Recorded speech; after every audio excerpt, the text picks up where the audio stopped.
Capítulo 4. Como superar a sensação de que estamos separados de Deus.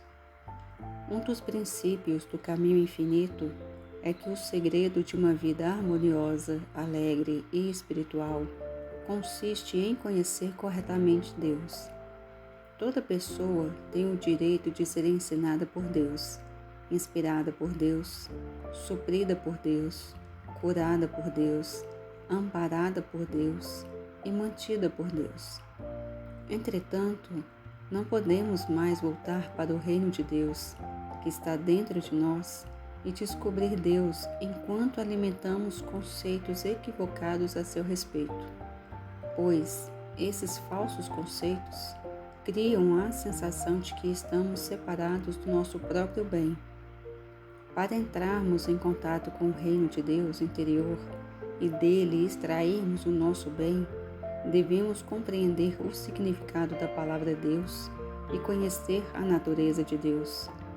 Vocês devem conhecer corretamente Deus. Não aceitem os conceitos equivocados que aprenderam. Eles se revelam equivocados por seus frutos. Conceitos equivocados a respeito de Deus. Durante muitos séculos que decorreram desde que os seres humanos tiveram pela primeira vez a sensação de que estavam separados de Deus, buscamos algo maior que nós mesmos, capaz de atender às nossas necessidades. Na época que hoje chamamos de pagã, a raça humana tinha inúmeros deuses. Cada um deles representava aquilo que os homens queriam que a divindade fosse. Oravam a Deus por beleza, a outro por um bom tempo, a outro por fertilidade e assim por diante. Esses deuses eram procurados para suprir as necessidades humanas, por melhores colheitas, maiores rebanhos, pescarias mais abundantes, mais chuvas, menos chuva, felicidade, paz, etc. Os pagãos chegavam a sacrificar animais e até criaturas humanas a esses deuses, esperando que assim eles os atendessem. O ascetismo se desenvolveu quando os homens começaram a jejuar, despojar-se dos seus bens e a fazer todo o possível para aplacar os deuses, que não estavam se comportando conforme o esperado. Então chegamos ao conceito hebreu do Deus único. Todavia, pode-se notar que os hebreus recorriam a esse Deus único pelas mesmas razões que os pagãos cultuavam seus múltiplos deuses. Aproximavam-se de Deus da mesma maneira. Sacrificavam, pagavam dízimo, tentavam ser boas pessoas. Ainda era um conceito paganismo de Deus, um Deus de dupla face, um Deus que castigava e recompensava. Se fossem bons, Deus os recompensaria. Se fossem maus, Deus os puniria. Se infringissem as leis, Deus os puniria. E eles temiam o castigo divino. O medo de Deus tornou-se o tema dominante, não o amor de Deus, mas o medo de Deus. O conceito hebreu de Deus como alguém que castiga e recompensa era tão errôneo quanto o dos pagãos com relação às suas divindades. Deus não castiga nem recompensa. Vocês não encontrarão um Deus que castiga ou um Deus que recompensa nos ensinamentos do Mestre, Jesus Cristo. Ele ensinou que o que semeardes, colhereis, mas não disse que Deus iria punir os maus. Ele deixou muito claro que o pão que atiramos às águas é o pão que voltará para nós. Se vocês expressarem amor, o amor voltará para vocês. Se vocês expressarem ódio, terão ódio de volta. Isso não significa que Deus punirá vocês com a penúria se não atirarem pão às águas, nem que Ele os recompensará com abundância caso o façam. Deus não castiga o mau comportamento. Deus não recompensa o bom comportamento. Esse é o conceito paternalista de Deus. Deus não nega nada. Tudo o que o Pai possui é vosso. Não está na natureza de Deus negar-nos alguma coisa e depois dá-la somente porque oramos por ela ou porque nos mostramos bons. Esse é o conceito de Deus como o Papai Noel.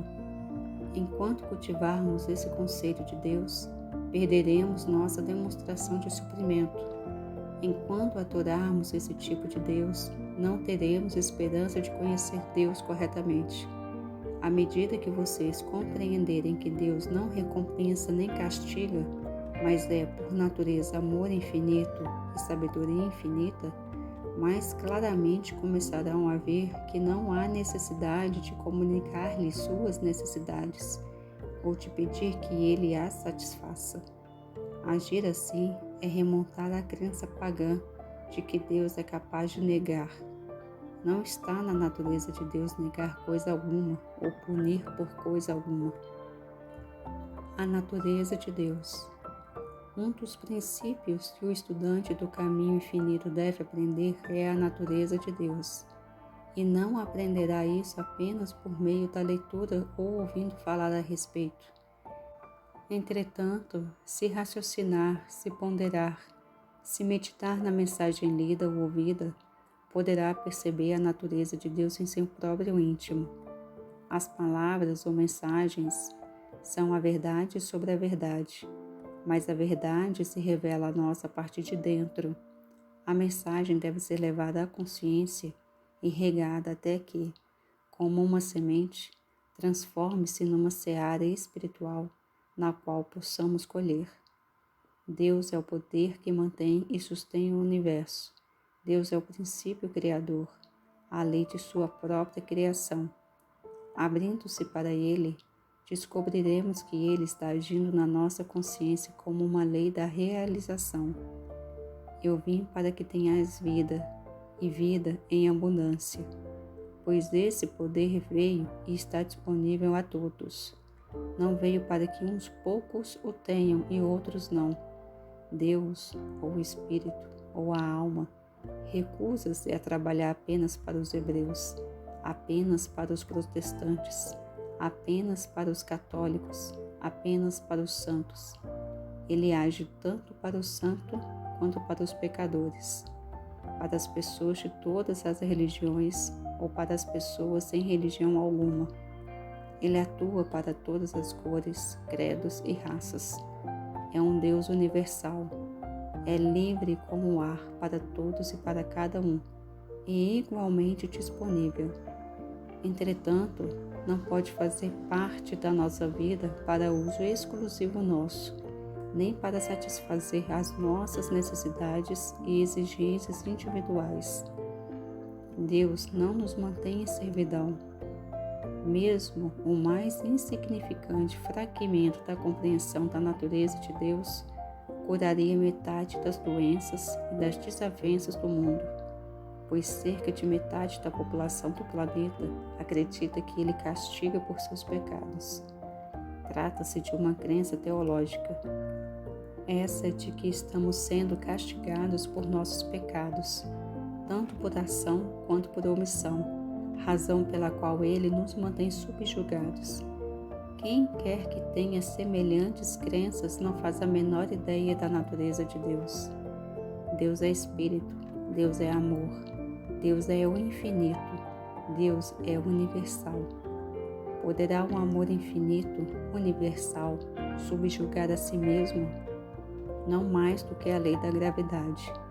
Se deixarmos cair um objeto, a lei da gravidade entrará em ação independentemente do valor desse objeto. A lei da gravidade não respeita valores, ela age sobre todas as coisas.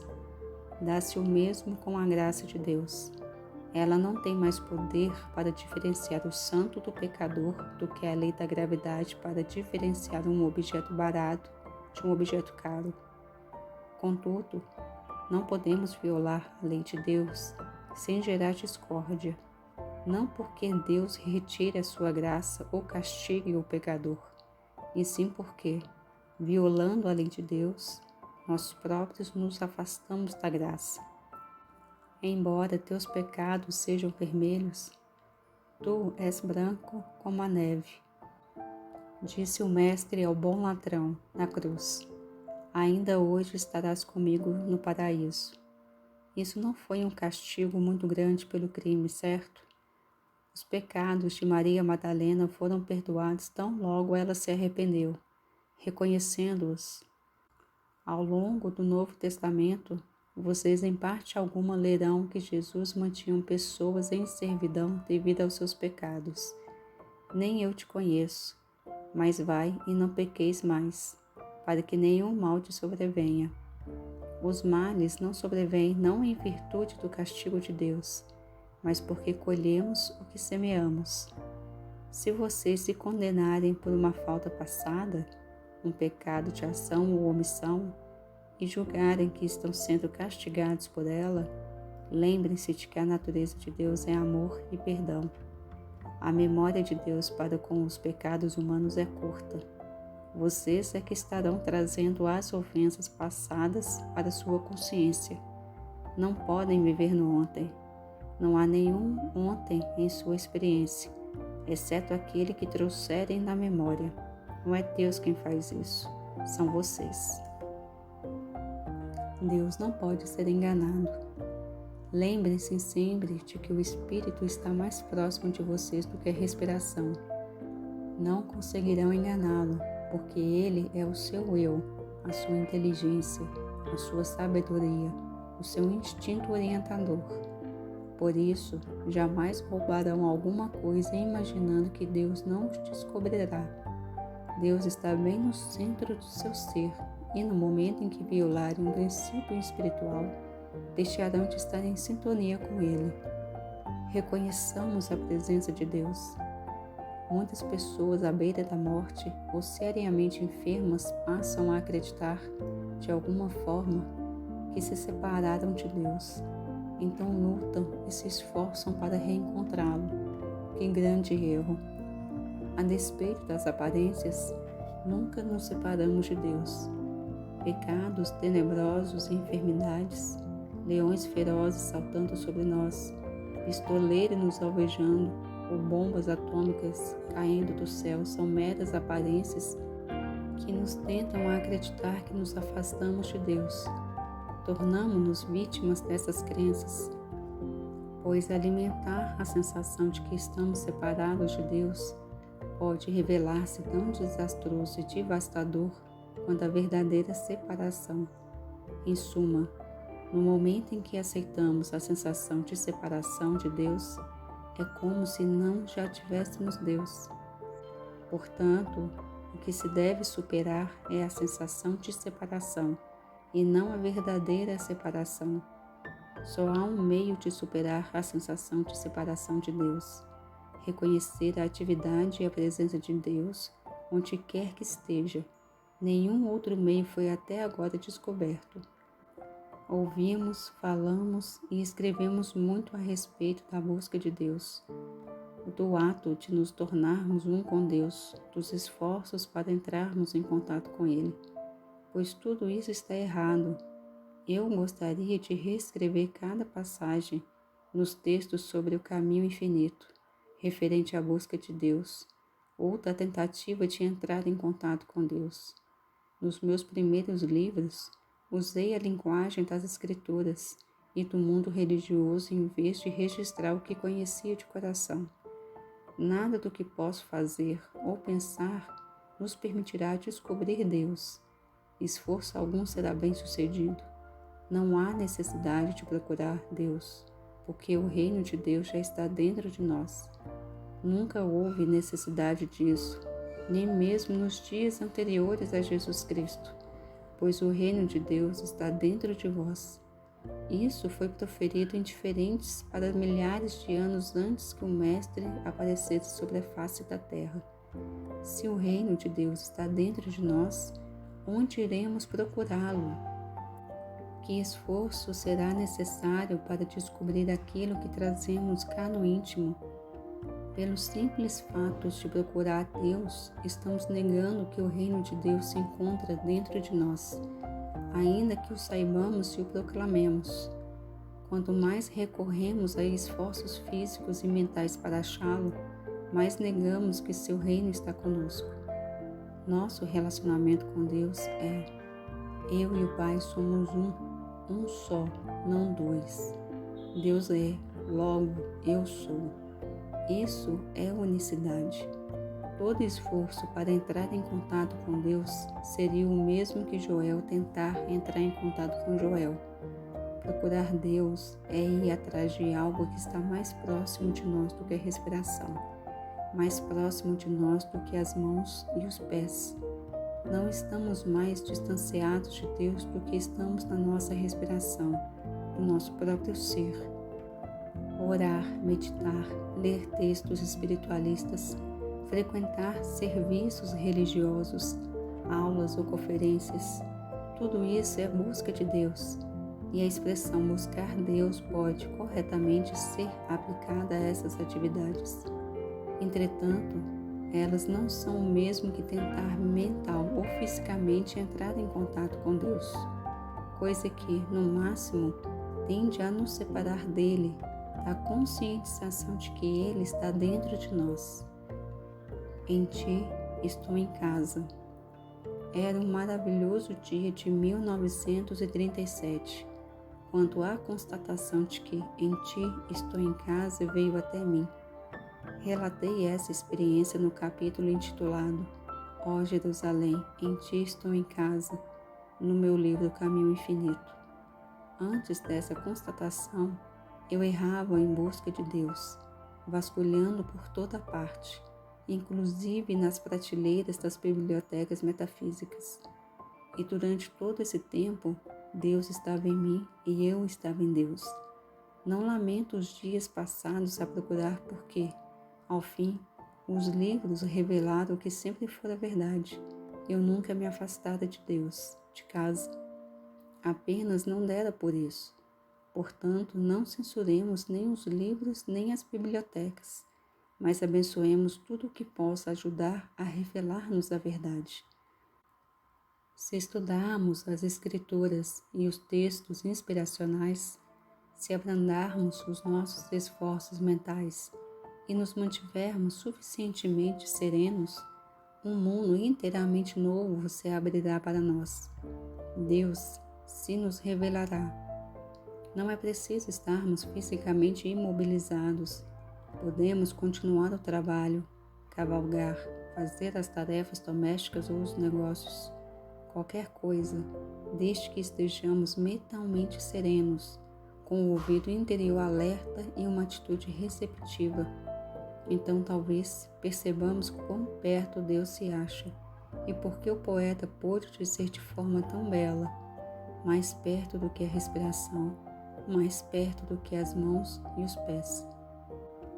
Se a nossa mente estiver serena, em vez de buscar, de investigar ou de mentalizar, nós podemos ouvir o que Deus tem a dizer. E não duvidem de que Deus tem coisas infinitamente mais interessantes a dizer a nós do que nós a Ele. Hoje é um excelente dia para renunciar às nossas buscas e permitir que Deus nos encontre onde estamos.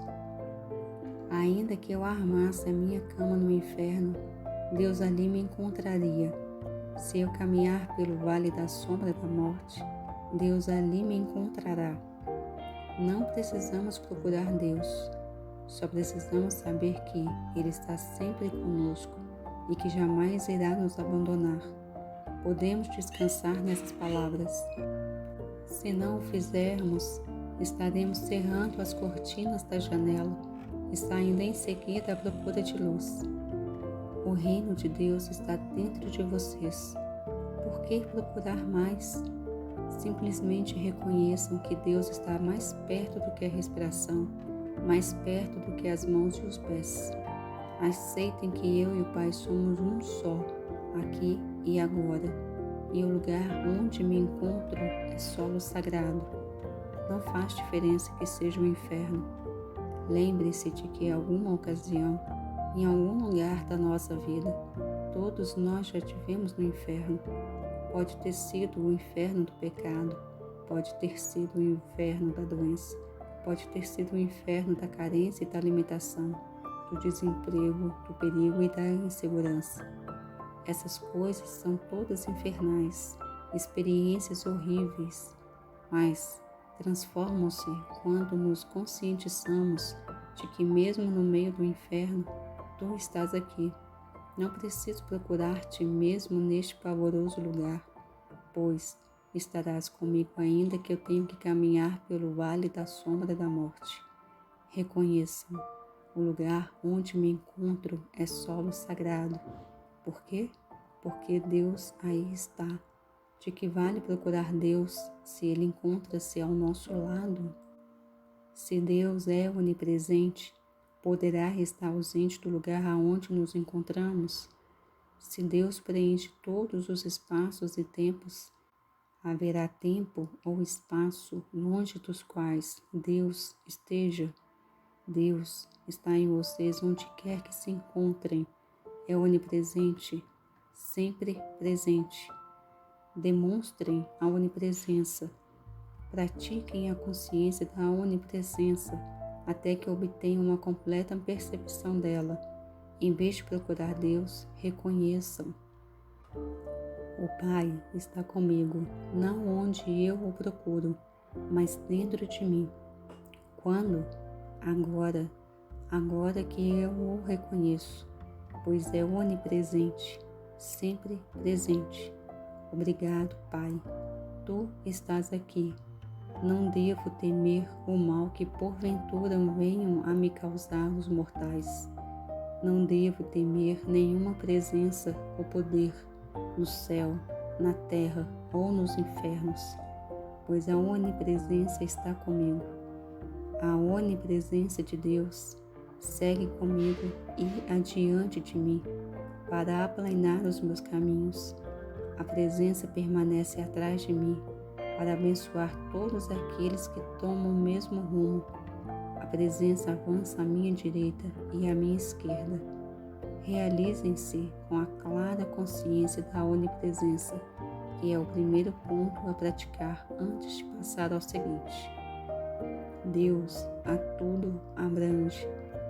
Ao nos conscientizarmos da onipresença, descobrimos que todas as coisas estão naturalmente incluídas. Na linguagem da Escritura, tudo foi acrescentado em nós, mas na infinitude de Deus, todas as coisas já estão incluídas.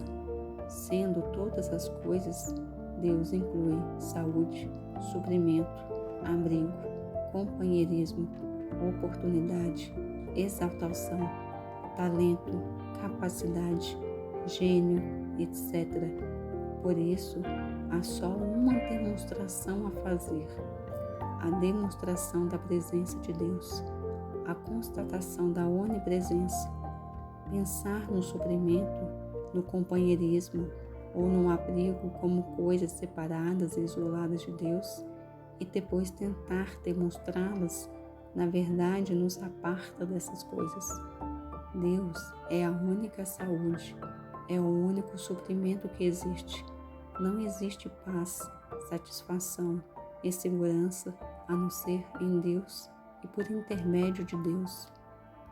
Nenhuma criatura vive feliz no mundo, exceto a que percebeu Deus. Os jovens podem encontrar satisfação temporária na saúde física, nas amizades e no dinheiro, mas isso tudo passa. Estou certa de que eles passam por momentos de vazio quando refletem sobre a vida.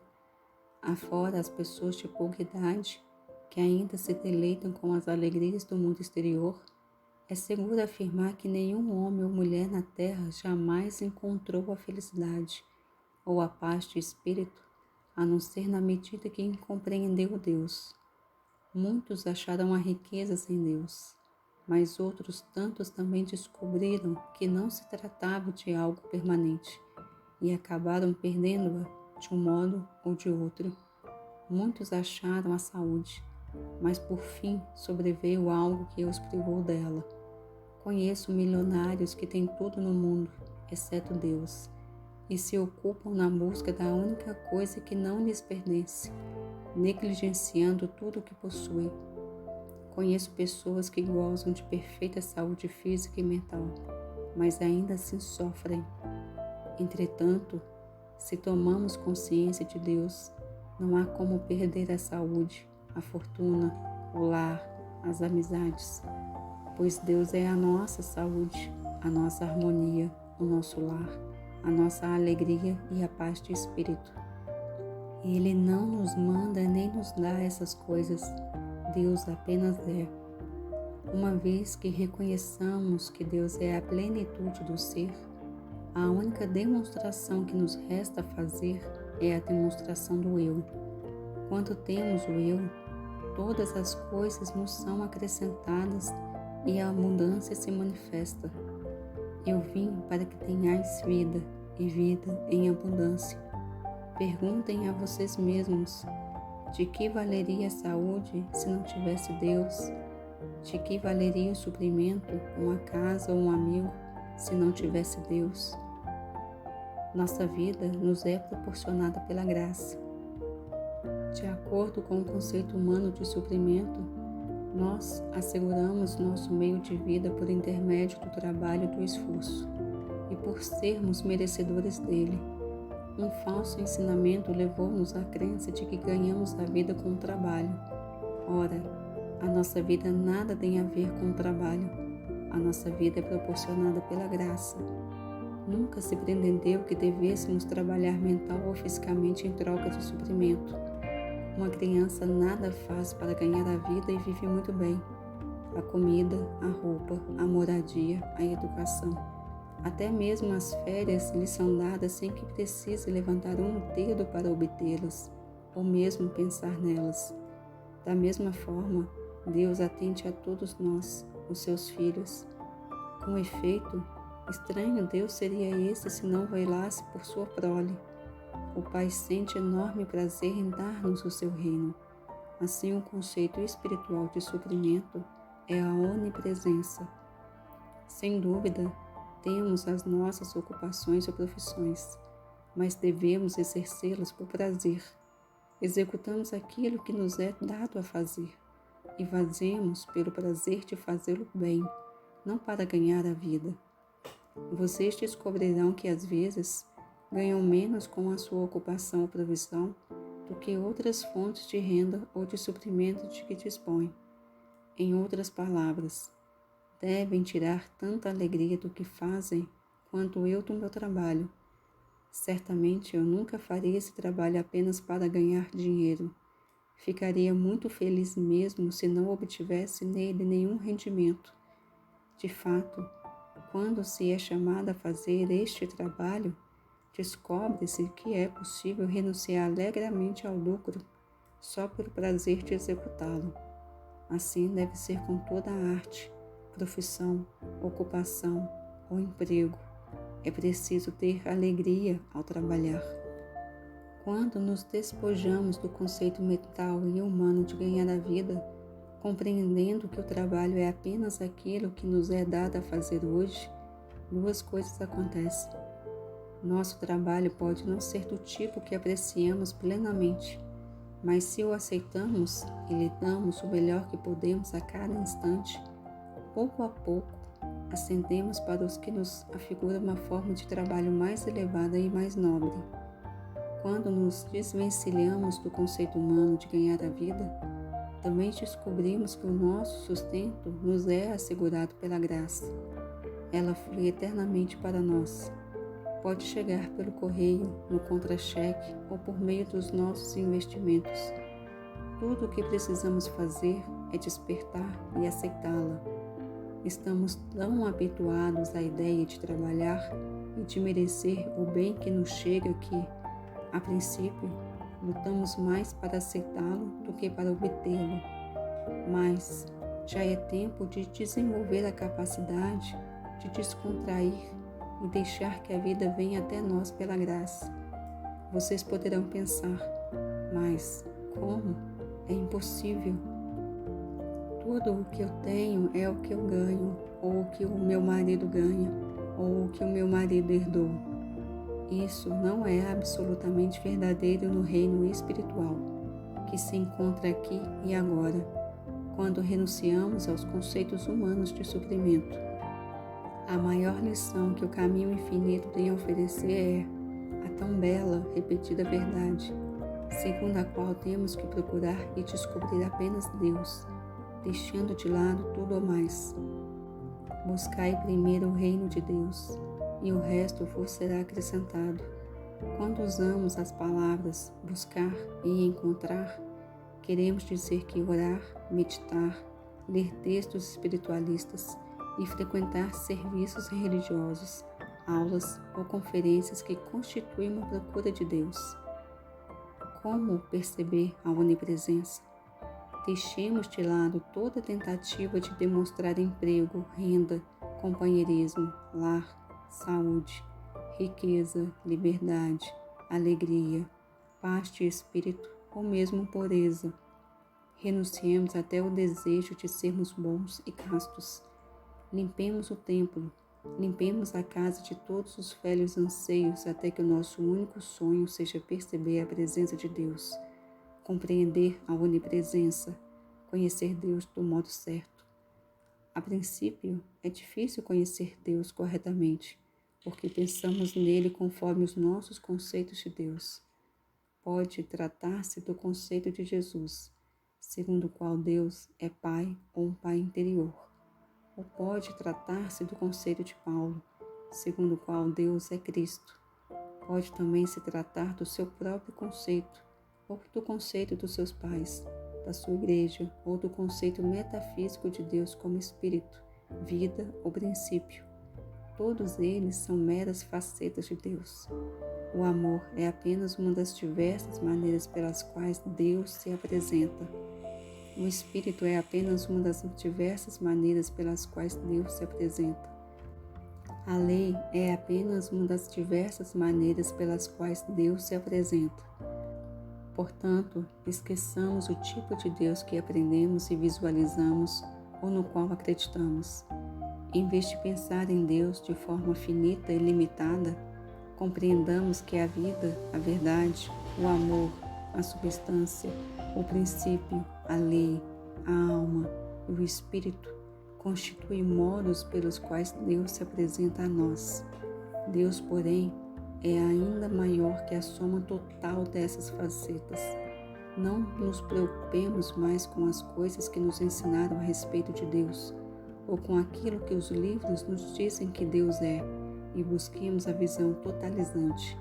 Voltemo-nos com a mente aberta para a revelação de Deus, para a manifestação de Deus em nossa consciência, ficando preparados para isso, seja qual for a forma pela qual Ele se apresente.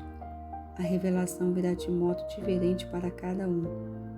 Aqueles que tiveram a experiência de Deus não serão capazes de descrever essa experiência para os outros, mas sem dúvida dirão que Deus é diferente de tudo o que esperavam. Eu mesmo poderia contar a vocês alguns dos modos pelos quais tive vislumbres de Deus, porém meu relato seria incompleto e imperfeito, porque não sei como explicar a plenitude. A plenitude apresenta-se a nós de certa forma um dia e de forma diferente em outro. Cada um de nós experimentará Deus de formas diversas, e tentar descrever isso seria fazer como os 3 cegos descrevendo um elefante um para o outro. Um deles apalpou a cauda do animal e contou aos outros que o elefante era uma corda grossa. O outro apalpou a perna e disse que o elefante era uma árvore tão grossa que não poderia ser abarcada com ambos os braços, e tão pesada que ninguém conseguiria movê-la. O terceiro passou a mão pelas presas e declarou: Não, um elefante não é nada disso. É frio e duro. Assim, cada cego descreveu o animal segundo a sua própria perspectiva. O elefante, porém, era muito mais do que a soma total dessas coisas. Deixemos de lado, pois, nossas velhas concepções de Deus e voltemo-nos para a revelação do próprio Deus. Conhece o Senhor e fica em paz. Vocês sabem que, se estiverem em paz, terão saúde, fortuna, harmonia e tudo mais. Do contrário, não estarão em paz. Para alcançar a paz, travem conhecimento com Deus e tudo lhe será dado. Esqueçamos o desejo por qualquer coisa ou por qualquer pessoa do plano exterior, até que os nossos corações possam dizer: a minha alma anseia, e o meu coração e minha carne clamam pelo Deus vivo. Minha alma tem sede de Deus, do Deus vivo. Meu coração dá voltas. A pessoa que deseja Deus ardentemente diz: dê-me Deus. Vale a pena perder o mundo inteiro para ter Deus, somente Deus. Quando Jesus declarou: venci o mundo, não quis com isso dizer: demonstrei o mundo, conquistei o mundo ou ganhei o mundo. Não. Ele superou todos os desejos e necessidades por descobrir Deus. E ao descobrir o seu Deus, descobriu que todas as coisas não eram necessárias para a sua realização. Ainda que não tivesse mãe, pai, irmã, irmão ou amigos, estaria satisfeito sem eles, porque se sentia repleto de Deus. Não queria saber de reis, de imperadores, de príncipes ou mesmo de líderes religiosos. Aspirava apenas à companhia daqueles que pertenciam à sua casa, à sua própria consciência. Obviamente, aquilo que realizava Jesus talvez não satisfaça por completo as nossas necessidades. Deus pode se realizar por meio da nossa experiência, como por meio do companheirismo entre amigos, parentes, familiares, cônjuges ou colegas de escola. Entretanto, estou certo de que um belo dia, nessa ou em outra experiência, nós também declararemos: não, nada disso tem significado para mim. Aqueles que se unem espiritualmente a mim são a minha realização. Com o tempo, todos nós chegaremos a um ponto em que perderemos o interesse por quem quer que seja do mundo exterior, que não pertence à nossa casa espiritual, independentemente dos laços de sangue. Então seremos companheiros uns dos outros. Nossa realização se dará com Deus por intermédio dos nossos semelhantes. Sufoquem a ânsia por um lar, por amigos, por dinheiro ou por suprimento de qualquer forma. Que seu único desejo seja a constatação da presença de Deus, a constatação da onipresença, a constatação de que eu e Deus somos um só, e tudo o que o Pai possui é meu. Depois de fazer essa demonstração, haverá a necessidade de demonstrar algo mais? Não. A única demonstração a fazer é a percepção da verdade. Mantenham os pensamentos em Deus. Aprendam a meditar. Sejam serenos. Sejam tranquilos. Permitam que Deus os toque com o dedo. Permitam que Deus se revele a vocês. E Deus, revelando-se e manifestando-se, assumirá a forma exterior das coisas de que precisam na vida cotidiana.